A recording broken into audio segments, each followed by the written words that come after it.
Hey, good morning, everybody. Welcome to Smoking Beau's Barbecue. I'm Beau Briscoe. It's a beautiful day right now outside. It's 6:45 in the morning just about, and officially, I'm 35 years old. That's right, we're doing an awesome birthday smoke. We're doing 2 big pork butts today.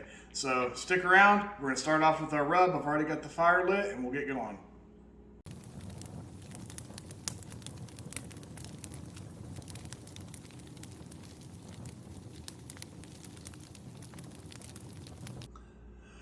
Okay, so we're ready to do our rub for the day. So normally you guys see me and I use my trusty kosher salt black pepper, coarse ground black pepper mix. That's what I use for my briskets and the ribs and everything else, but we're not going to be using that today. And I'll tell you why here in just a second. But what we do have here today is, of course, 2 parts kosher salt, 2 parts coarse ground black pepper, just like we normally use, and then we have 1 part granulated garlic. You want to use granulated garlic because the garlic powder that you would normally get from the store, or garlic salt is way too salty, but garlic powder is a little bit too fine grained, and that kind of blocks some of the smoke getting into the meat. So I like to use granulated garlic into my pork. And then for color and a little bit of taste, we have chipotle chili powder, which is about a half of a portion that we use with everything else here. So most people like to use paprika in their pork rubs, and it's really just a coloring agent. It's just going to help out making it look pretty on your presentation side. You can get the same color from chili powder. I like chipotle chili powder. It tastes a little bit better than traditional, and obviously you're going to still get your color from it. So that's it. Let's go ahead and get these mixed up. So got my trusty old shaker bottle here, just like we have on the other one. And then I have a little funnel here that I've made because the opening of these is a little bit too big for this. This is just a couple feet of butcher paper cut into a little funnel, taped up, and makes it nice and easy. So let's go ahead and get these made up. Get our garlic and our chili powder. Try not to breathe too much of that in.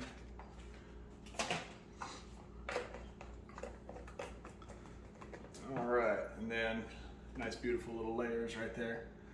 We're just gonna shake that up. Make sure we got a nice even mix all the way through. Now with this, because the chili powder is a little bit smaller grained, it is gonna settle to the bottom, so we're gonna kind of wanna make sure and shake it up and keep it nice and even as we're using it. And there we go, there's our rub for the day for the pork. Now the reason why I'm doing this, instead of just the normal salt and pepper that we use for everything else, is pork, especially large pieces of pork, like a pork butt or shoulder is actually what it is. It's kind of a bland piece of meat, especially large pieces of pork, like a pork butt, or technically it's a shoulder, even though we call it a butt.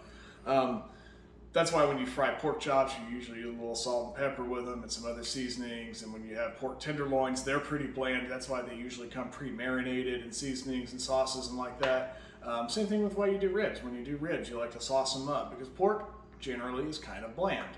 So this is going to create the same nice, crispy, hard bark that we get on everything else as this would. I'm just going to get a couple extra flavors with this that are going to mix in. So the purpose with the pork, I want to have the nice hard crunchy bark on the outside that's full of flavor, because all the meat on the inside is just going to have a little bit of smoke flavor. And then when you pull the pork and shred it up, all that bark gets mixed in with it, and then now you've seasoned all the rest of your pork. So that's what we got. I'm going to go ahead and get these out of the fridge, get them cut open, and we'll get ready to throw them on the smoker here in a little bit. Hey guys, all right, so we've got our pork butts out here, and we're ready to season them up and get them onto the smokers, so let's get to it. So what I did is I went to Costco, and this time I bought 2 big single package pork shoulders, right? Now, they come bone out at Costco. I normally buy bone in. Well, one of the problems when you get bone out is, one, you have this giant gap where they yank the bone out. Also, I didn't realize it in the package. I guess I could have weighed them out and maybe figured it out, but we have a left and right shoulder of each pig. So now, technically, I have 4 giant pork butts, I guess, that we're doing today, and that's fine. Our old country process has plenty of room on that grate, We've got plenty of firewood, so we're just gonna make it happen, and I'm gonna have a lot of extra meat. I did a couple of things. I did trim off a little bit of excess on a couple of these because they were big, flappy portions, kind of like this, but they were huge. That's not gonna survive a long cook. It's just gonna burn and char up and ultimately just become a bad product onto the pork. So I did trim some of that off, and we just bagged it up and kept it. I'm gonna use it for, you know, probably sausage or something like that. So let's go ahead. We're gonna get a little mustard slather on there. Mustard's just gonna be kind of the glue that holds the rub on. You are not going to taste the mustard after 6 to 7 to 8 hours of cooking. It's just a binder, it's just a glue. If you were doing a smaller cook on ribs or something like that, you will taste it a little bit. And even then, mustard's not a bad flavor to have on your pork. So we're gonna get this rubbed in nice and good on all 4 of these. Note how I'm keeping one hand clean so that I can handle my bottles and shakers a lot easier without getting them nasty, because I don't want to have to constantly wash those off. So we're just gonna one hand these. Get them flipped over. Now this one did flay out pretty hard because of the way they pulled the bone out, but that's fine. Now, another thing you notice is I started with the fat cap on these down. This is the presentation side, because we're gonna cook them fat cap up. And because we're gonna cook them fat cap up, that's gonna give the opportunity for the fat to render from the heat in the smoker, and it's going to give us that nice hard bark that we're looking for.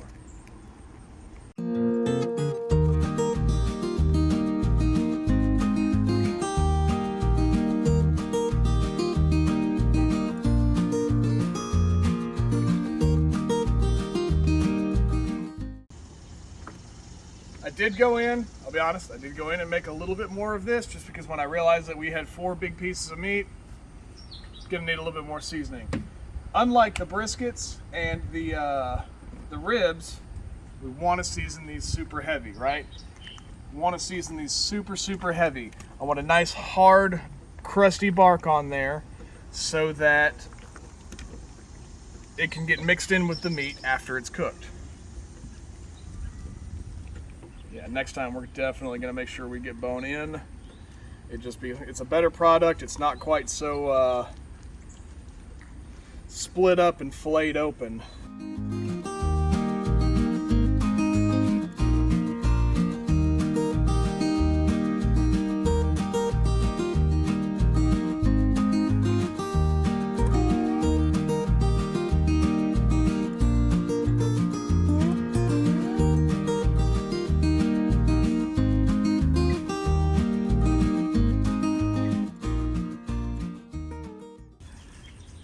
Now, if you're doing this at home, don't be afraid to over-season your pork.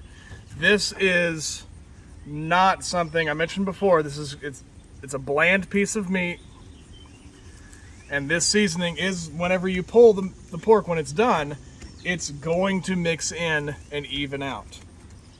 You're not going to get a good crust. You're not going to get a good look or presentation if you don't heavy up on the seasonings.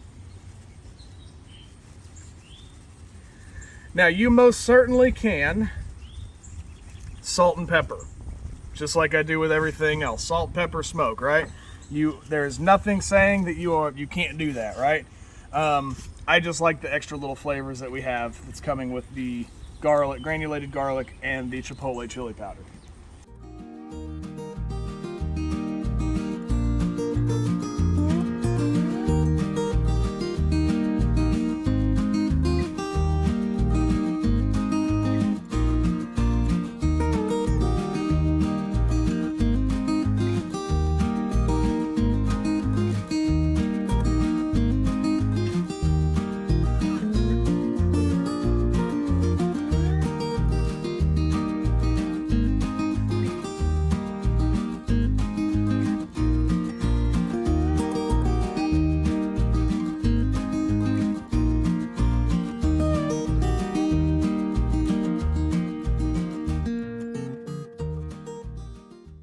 All right, those are well seasoned.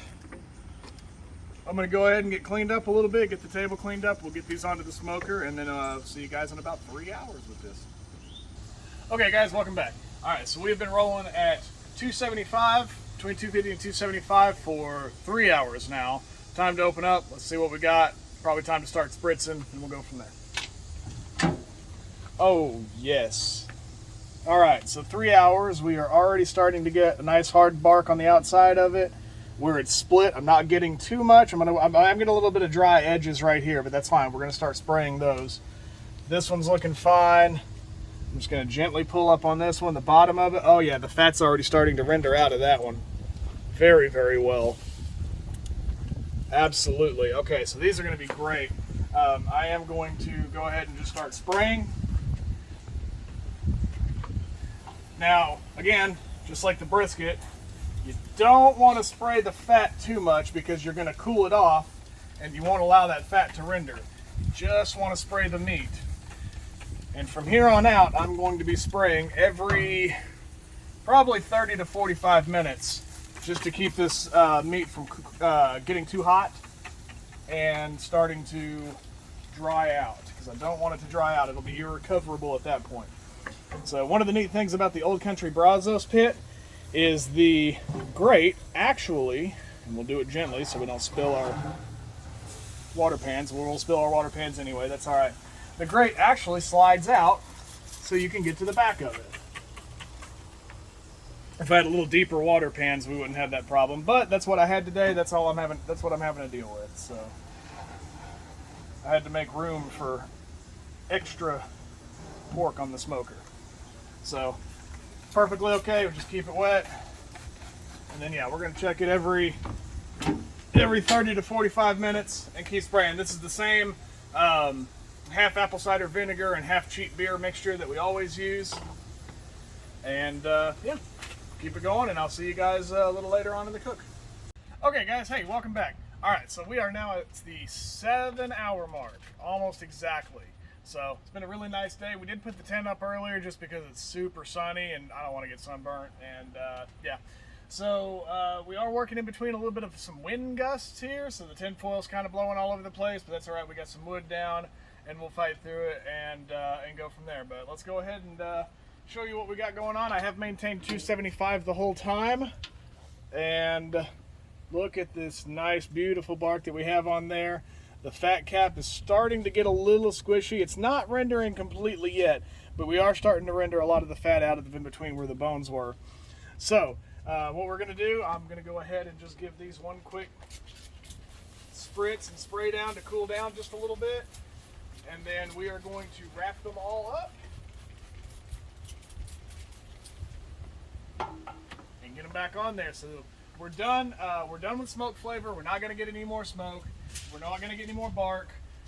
At this point, it's just essentially roasting it in its own juices in the tin foil. I'm going to maintain 275 the whole time. We're going to see what it's like when I don't have any temperature fluctuation. And now we're just tenderizing. We're just cooking it until it gets tender so that it pulls apart properly later on. So go ahead and let's get started. So grab this first one. It's nice and soft already. I'm going to tell you this, it's probably only going to have to take about an hour, or probably not even a full hour and a half, to get it nice and tender, because it was falling apart in my hands just now while I was grabbing it. So let's get it wrapped up. I do want to, whatever, I'll wash it. I want to wet it down a little bit more. Basically, I'm going to use up the rest of my apple cider vinegar spray.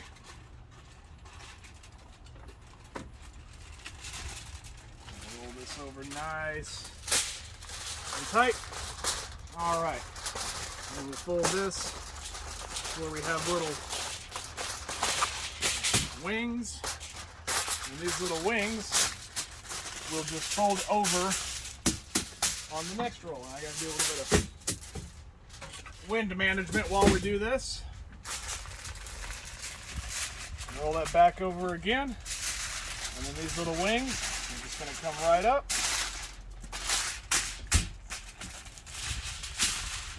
and give us a nice straight shot to finish rolling the pork butt.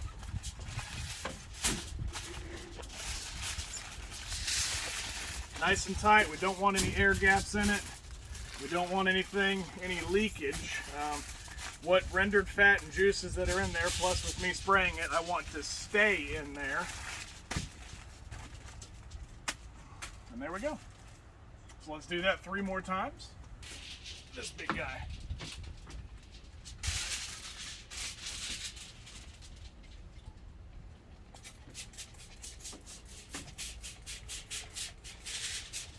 And I'm just spraying now. It's less about evaporative cooling like I would why I normally spray. And at this point now it's about getting that bark softened up. So whenever we do pull the pork and shred it up, that bark's gonna mix in there and give all the rest of the meat that nice flavor of the salt and pepper and garlic and chili powder. All right, get you back here.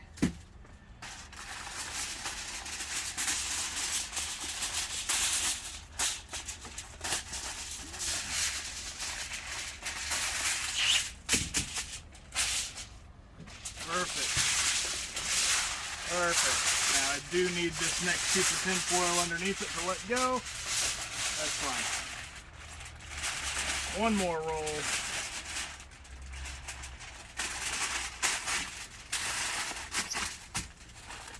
Tuck in the corners.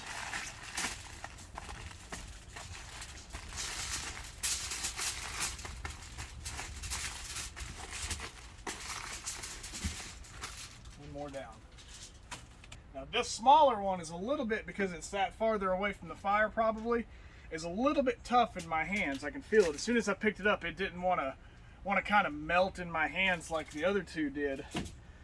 So I'm actually going to move this one a little closer to the fire when we get done wrapping and rearranging, so that it can get a little bit more heat and soften up, because I want all of them to be just as tender as the last one. I don't want any of them to be tough and hard to pull apart, because that kind of defeats the purpose of having pulled pork if you can't pull it apart.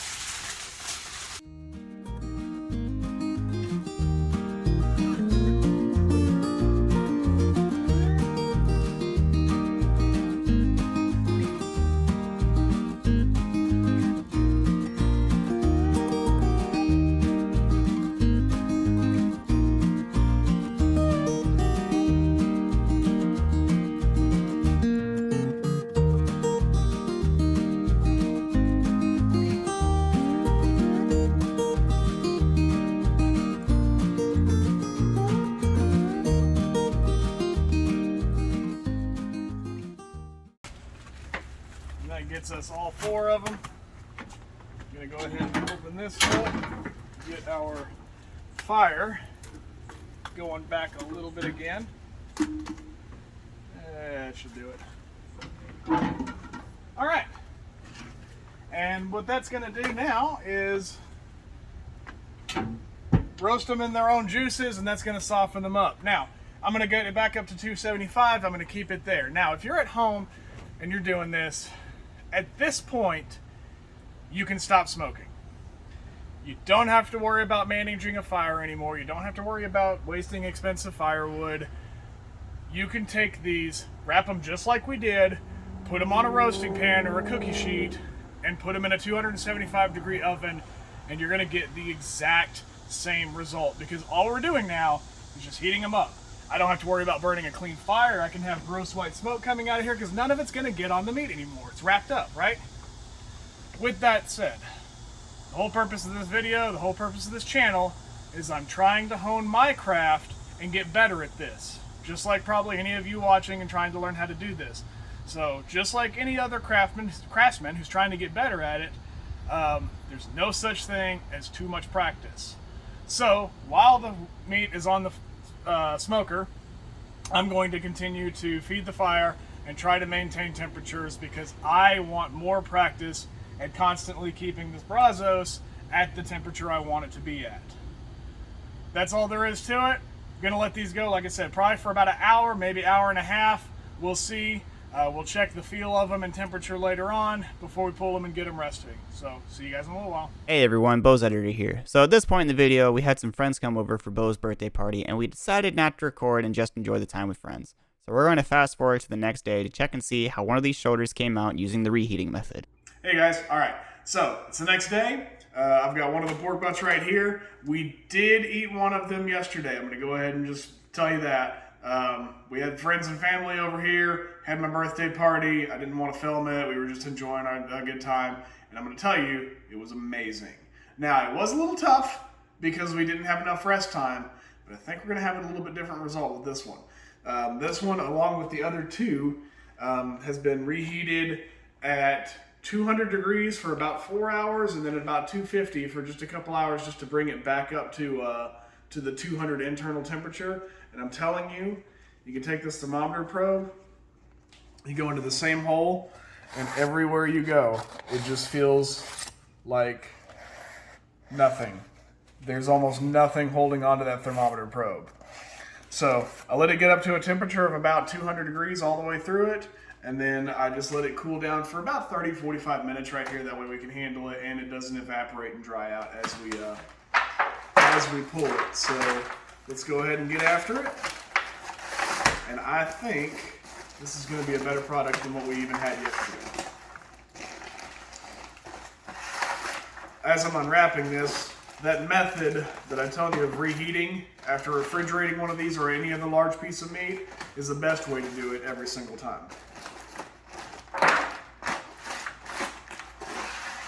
And bam. As you can tell, it's already starting to fall apart a little bit.